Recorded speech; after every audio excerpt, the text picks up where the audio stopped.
Bonjour, aujourd'hui on se retrouve pour une nouvelle vidéo avec Corentin Tellet pour qu'il nous présente son SaaS et qu'il nous explique un peu comment il est arrivé à ses idées de projet. Alors déjà, bonjour et puis je peux te laisser te présenter brièvement et nous dire d'où tu viens. Ouais, bah salut Mathéo, merci pour l'invite.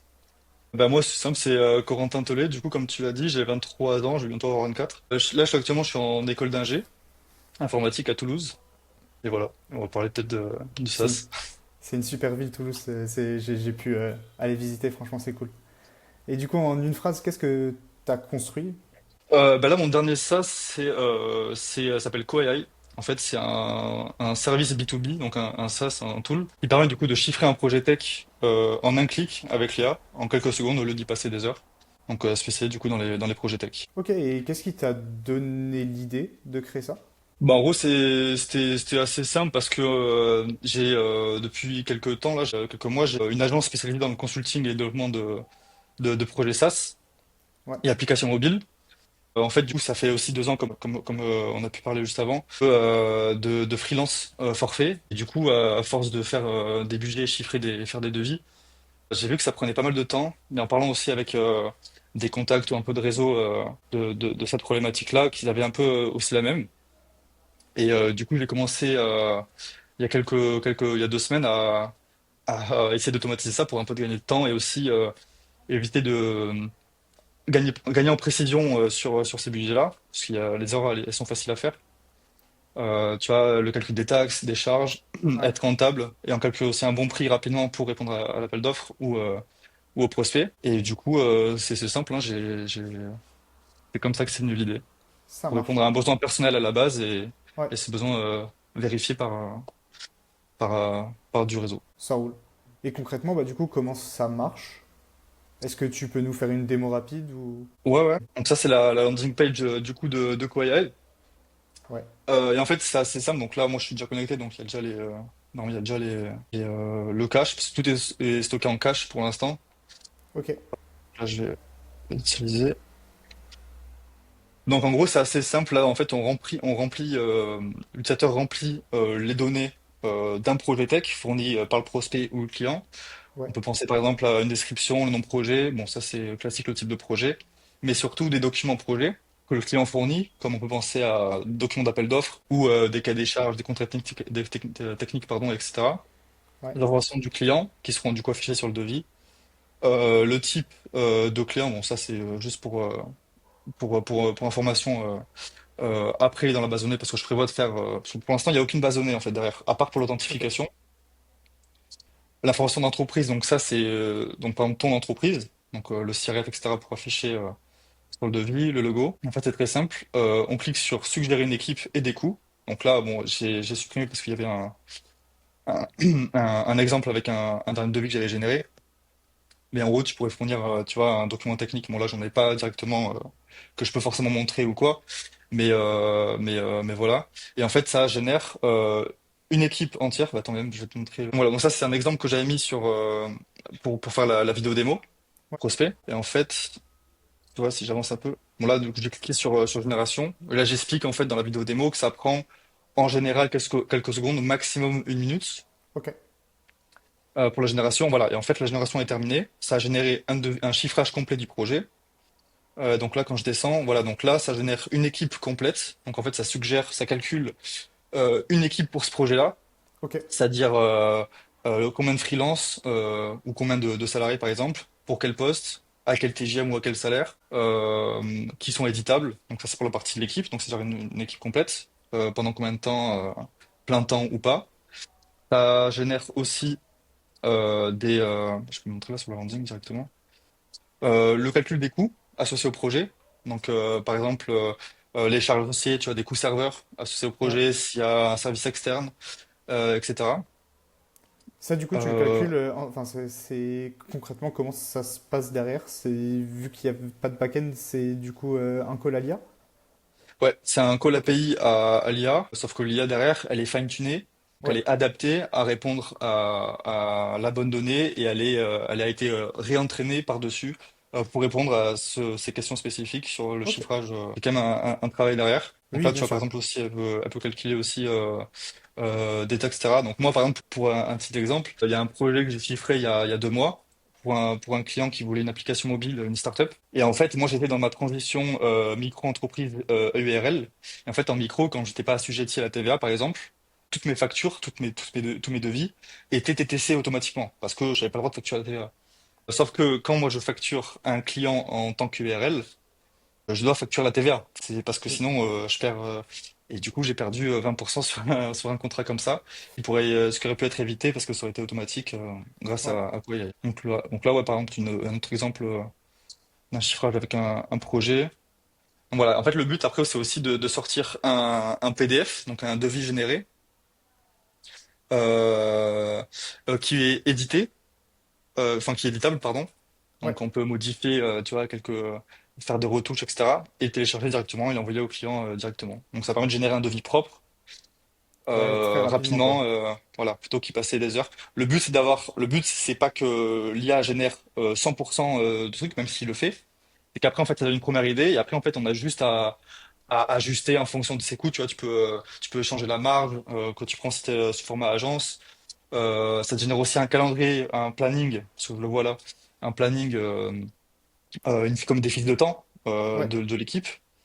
Donc voilà, après tout est ajustable et tout est charge de vie tout simplement en quelques secondes voire minutes quoi. Ok, trop bien.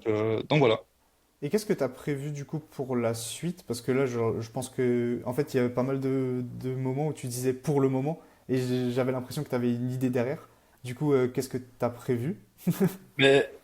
À vrai dire, j'ai pas vraiment d'idée particulière en tête Ok, parce que le projet il est très récent. J'ai commencé à le dev il y a 2 semaines. ok, Euh, j'ai fait un lancement de Product Hunt parce que j'ai vu il y avait de l'engouement, il y avait de l'attraction. ouais, Euh, et, euh, Et je voulais aussi surtout beaucoup de feedback. C'était ça mon outil du lancement de Product Hunt, tu vois. Et je voulais de l'attraction, je voulais du feedback, je voulais que les gens l'utilisent. J'en ai parlé aussi, tu vois, j'ai fait un peu de prospection légère, donc j'ai trouvé, tu vois, une trentaine de mails de prospects à leur envoyer pour leur proposer de tester l'outil gratuitement, afin d'avoir ouais, du feedback. Aujourd'hui, le projet est très simple. Comme je t'ai dit, il n'y a pas de back-end. Enfin, il n'y a pas de back-end, il n'y a pas ouais, de base de données, pardon. ouais, Il y a un back-end, mais il n'y a pas de base de données.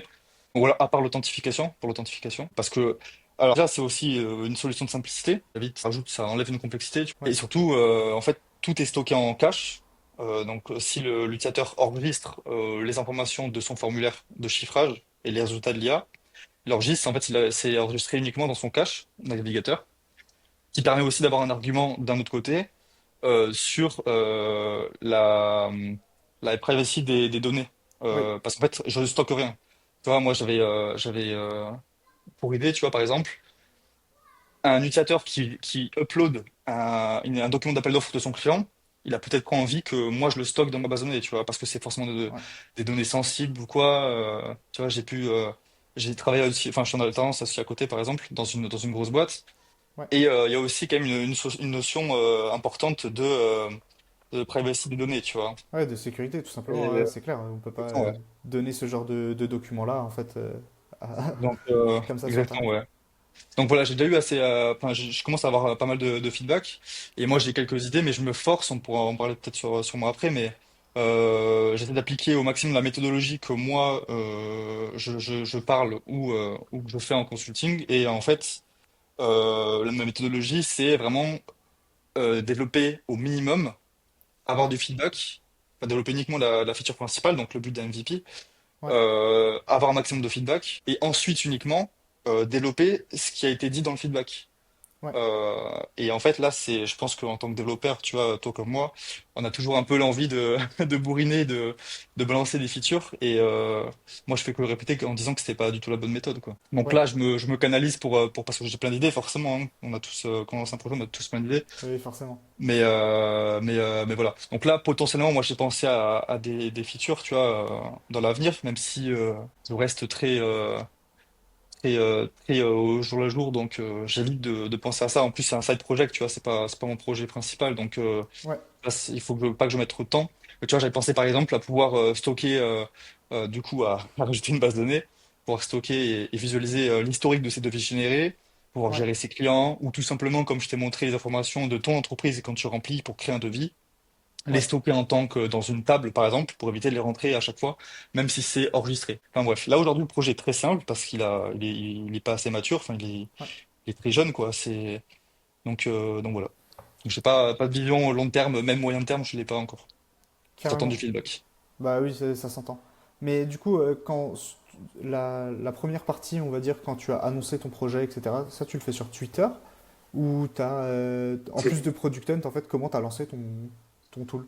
Ouais, comme c'était un projet au tout début, j'ai fait ça parce que j'avais un peu de temps, tu vois, j'avais une soirée où j'avais un peu de temps, donc j'ai fait un POC en une petite soirée, tu vois, parce Ouais, que je voulais tester en fait la génération d'un devis et voir la qualité du rendu en fait, et des suggestions d'IA. Ça m'a plu et j'ai fait un post Twitter qui a assez bien marché à mon échelle. Il a fait 10 000 impressions, je crois. ok, Et du ouais, coup, carrément. j'ai eu des retours déjà sur des commentaires de personnes qui disaient que ouais, ça pouvait être vraiment pas mal et tout, l'idée était bonne et tout. Tu as des personnes qui démontraient aussi leur souffrance entre guillemets par rapport et leurs besoins par rapport cette niche. Ouais, Et du coup, je me suis dit, bon, ben, pourquoi pas continuer, tu vois, là, j'ai pu faire ça en une soirée, tu vois, qu'est-ce que ça va donner si je m'y mets, tu vois, 1 ou 2 jours de plus. ouais, Et j'ai testé, j'ai continué à en parler sur Twitter. Ça a fait un peu de bruit à mon échelle toujours. J'ai fait un post LinkedIn. J'ai pas voulu trop forcer sur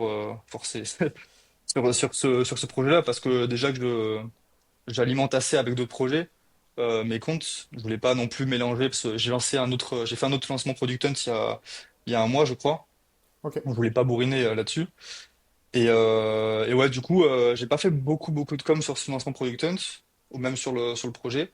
Mais en fait, et en fait, c'est vrai, peut-être on en parlera après, mais le lancement Product Hunt, ouais, ça m'a amené pas mal de visibilité entre guillemets, toujours à mon échelle, hein, bien évidemment.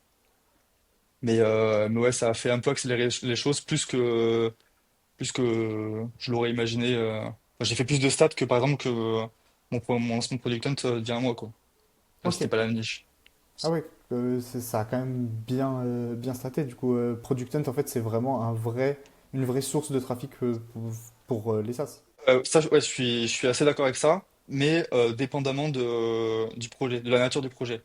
Le projet que j'ai lancé le mois dernier se prêtait pas réellement à 100% à Product Hunt parce que c'était une application mobile, c'est un réseau social. Ok, Et alors que là, Product Hunt est assez friand. Il y a beaucoup de, enfin les gens qui sont sur Product Hunt ont l'air d'être assez friands de SaaS orienté productivité, B2B et surtout IA. Et du coup, ouais, je pense que c'est en partie pour ça que ça a fait peut-être un peu plus de bruit. Je pense. ok. Parce que du coup, pour mon autre lancement, j'avais fait bon, du coup pour le coup plus de com. Oui, ok. Et ça avait un peu moins bien marché le Product Hunt, du coup, c'est ça? Ouais, c'est ça. Ok. Et du coup, comment tu monétises ton projet, là, à l'heure actuelle? Bah aujourd'hui, c'est pareil, comme c'est très tôt. Moi, j'ai mis un abonnement aujourd'hui avec Stripe, où en Ouais, fait, c'est juste un abonnement qui n'est pas adapté, hein, c'était juste pour implémenter Stripe et que ce soit fait. ok, Euh, Là, aujourd'hui, mon but, moi, aujourd'hui, parce que ça fait 2 semaines, comme je t'ai dit, c'est pas forcément de faire du MRR ou faire du chiffre, tu vois. ok, Mon but principal aujourd'hui, c'est qu'il y ait du trafic, que les gens l'utilisent et que j'ai des feedbacks honnêtes pour itérer et améliorer le produit. Et ensuite, uniquement, ok, dès que j'aurai soit un produit market fit, soit un- une vraie valeur où je suis certain que ça puisse répondre à plein de besoins, là, mettre en place un vrai business plan. Aujourd'hui, là, j'ai mis ça. Donc, il y a des personnes qui sont ouais, inscrites. Donc, il y a du MRR théorique. ok, Mais comme là, c'est très tôt. Soit le premier product launch, je l'ai fait le 13, donc c'était il y a 3 jours, ok, ouais, là où on se parle. très Et récent. donc là, ils sont encore quasiment tous en free trial, donc en période d'essai. Parce que j'ai fait le choix d'ajouter une période d'essai. Donc pas Ok, besoin de carte bancaire pour enlever un maximum de friction à l'essai. Juste pour que les ok, gens l'utilisent et m'envoient un feedback. Tu vois, par exemple, bon là, ça va mettre. Tu vois, j'ai ajouté ça aussi. Donc ouais, c'est aussi pour enlever un maximum de friction pour que les personnes donnent leur feedback. Donc là, par contre, tu vois, il y a une table derrière, une table en Postgre. Donc il y a une base de données, donc juste pour ça. Mais tu vois, je stocke rien à part le message, oui, oui, bien sûr, ouais. Ok, juste pour que je l'ai en retour. Donc voilà, donc là aujourd'hui en termes de business plan, donc il y a des gens forcément qui sont inscrits, donc ça fait du chiffre théorique, encore une fois ouais, théorique parce que c'est encore en période d'essai, tout dépend du churn ou etc. Mais voilà. Et par exemple là, le business plan, moi je pense à le changer parce que là ça peut être tout adapté à mon SaaS. Ouais, Parce que là, en fait, moi, en termes de charge, comme la plupart des SaaS, il n'y a que l'hébergement. Le nom de domaine, encore, c'est négligeable. Et le service API de l'IA. ouais, Mais bon, et donc, et en plus aussi, j'ai remarqué, en parlant avec des personnes dans le milieu et des prospects potentiellement, que le besoin en fonction de mon persona est très différent. C'est-à-dire, moi, mon client, ça peut être un freelance forfait, par exemple, une ouais, agence, ou une USN par exemple. Sauf oui, que le ESN n'aura pas le même besoin, la même utilisation de ce produit que un freelance forfait qui fait une mission tous les mois, tu vois, par exemple, ou tous les 2 mois. oui. Alors qu'une USN, elle va chiffrer des projets tous les jours. Du coup, il Donc va c'est ça que je pense falloir que tu choisisses ta cible en fait, à un moment donné. Ou alors que tu développes le produit à tel point que tout le monde puisse l'utiliser. exactement, ouais. Moi, Ouais, la première étape, je pense, selon moi, que la bonne méthode, ce serait de me focus, comme tu as dit, uniquement sur une seule cible. Donc aujourd'hui, c'est plus les freelance forfait et agences, comme, ouais, parce que ça a plus ou moins le même format le même format. ESN, c'est plus dur à approcher. Mais voilà, si demain je vais essayer d'aller chercher prospecter des ESN, il va falloir que j'adapte le business plan et faire un truc un business plan, tu vois, un tarif adapté au nombre de requêtes, au nombre de devis générés, tu vois, ou par palier, je sais pas, tu vois. Bon, j'ai pas encore pensé parce que c'est très tôt, mais oui, c'est voilà. clair, c'est très tôt. Mais même enfin, même dans l'utilisation, est-ce qu'ils ont besoin peut-être d'autres features? Par exemple, je sais qu'il y a beaucoup de boîtes là qui aimeraient, par exemple, enfin, je suppose, mais pouvoir directement accéder via API à ton application et de l'intégrer dans leur tool. Et ouais, enfin, tout ça, c'est des choses qui se font au fur et à mesure. Et c'est sûr que si tu es tout seul, viser les deux, ça semble rude. Je pense pas que ce soit rude dans le dev ou techniquement ou quoi que ce soit. Je pense juste que moi aujourd'hui, la priorité, c'est vraiment affiner mon offre Ouais, avec du feedback. Et ok. si demain j'arrive très bien à affiner mon offre pour les ESN, peut-être que je me rentrerai uniquement vers les ESN. Si j'ai des opportunités, si j'ai du feedback, si j'ai beaucoup de users orientés ESN, ça peut être plus simple. Là aujourd'hui, je Ouais. teste, tout simplement. Ah, mais c'est trop bien. En fait, je pense que c'est l'une des bonnes manières de voir aussi. C'est que tu fais quelque chose, tu testes et tu regardes où est-ce que ça t'emmène et tu pars pas avec un plan qui va Enfin, en fait, ça va te restreindre au fur et à mesure du dev. Et ouais, je pense que c'est une bonne manière de voir. Exactement, ouais. Et du coup, pour conclure, est-ce que tu aurais un petit conseil pour quelqu'un qui veut lancer un petit tool comme ça, mis à part évidemment, je pense, les compétences techniques, mais euh, ouais, une petite astuce, on va dire. Euh, Moi, je dirais que l'idée, l'idée du SaaS, ça représente maximum 5% de la réussite du projet. Ok. Pourquoi? Parce que je pense que l'importance dans tout le truc, c'est la méthodologie, à 100%. Enfin, en tout cas, très majoritairement. Euh, je pense que tu peux avoir la meilleure des idées, si t'as pas la bonne méthodologie, la bonne stratégie, la bonne méthode de priorisation, la bonne compréhension de ton marché ou la bonne adaptation en fonction du feedback, par exemple, ou de ce que te disent tes users, je pense pas que ça pourra marcher. Parce que je pense que tout est dans la stratégie, la méthodologie. Et c'est ce que je répète tout le temps tous les jours sur soit Twitter, sur LinkedIn ou quand je fais du consulting pour des personnes, c'est la méthodologie. Donc ouais, vraiment regarder un peu comment on fait d'habitude si on est un solo founder ou une Ouais, startup, qu'est-ce qui a marché, vraiment ne pas négliger le feedback et ne pas, enfin, ne pas négliger, même prioriser le feedback, je dirais. ouais, Et, et j'ai oublié la dernière truc. Euh, mais voilà, en gros, c'est ça, c'est le feedback, la méthodologie. ça marche. Donc en fait, avant de sortir, enfin, au lieu de développer un produit qui nous convient au premier abord, c'est surtout d'aller chercher ce que les gens veulent et peaufiner, peaufiner, peaufiner jusqu'à arriver à quelque chose de commercialisable en fait. Exactement, ouais. Vraiment, Ok, même, mais encore, j'irais au-delà de ça, c'est être sûr de valider son idée et ouais, pas valider son idée en posant trois questions à ses potes, même si ça a de la valeur quand même, mais valider réellement son idée en la confrontant au marché, c'est-à-dire en posant des vraies questions intéressantes, non guidées, ouvertes à des prospects potentiels de l'idée. ouais, ok, Et s'il n'y a pas cette étape, en fait, chaque étape est à valider pour passer à la prochaine. Sinon, faut même pas penser à passer à la prochaine. Ouais, en fait, tant que l'idée est pas validée, ça sert à rien de développer, c'est juste de la perte de Exactement, temps, ouais, quoi. exactement. Sinon, tu vois, tu t'engages trop sur un truc qui potentiellement n'a pas répond à aucun besoin Oui. ou n'a pas de valeur pour Et le pour- petite question bonus pour moi. Euh, Est-ce que pour toi, la vitesse, c'est quelque chose qui est... En fait, la vitesse dans l'exécution de l'idée, à partir du moment où tu as une idée, je sais pas, par exemple, il est minuit 30, tu as une idée, le moment entre enfin, quand tu as eu l'idée et quand tu commences à développer, est-ce que c'est important pour toi? En fait, que tu aies une certaine vélocité dans ce que tu vas développer, dans ce que tu vas idéaliser. Je pense que ça dépend vachement du profil de la personne qui le fait. Ouais, Euh, Moi, je suis plus dans le profil où j'ai une idée, j'ai envie de la tester rapidement. Donc, je peux dev un truc, tu vois, et passer une heure. C'est bien, c'est ce que j'ai fait hier soir. Euh, et, euh, et tu vois, genre, j'ai envie de tester rapidement, mais ouais, pas trop, tu vois. Je pense que le piège pour les personnes comme moi et comme toi, je pense, tu vois, ouais, sûrement, qu'en fait, on a une idée, on dev, et comme on est dev de base, ça, on veut trop dev. Et en ouais, fait, on tombe dans le piège de passer trop de temps. Et en fait, je pense qu'après, on se bloque. Le problème, le piège de dev trop de temps, de faire un truc un tool trop avancé d'un coup, c'est de se piéger et de se fermer des portes. Alors que le but, c'est de développer pour moi, c'est encore sa méthodologie, minimale. Donc, un ouais, MVP, même un POC. Parce qu'un MVP, c'est pour valider un business plan. Le POC, c'est pour la validation technique, fonctionnelle. ouais.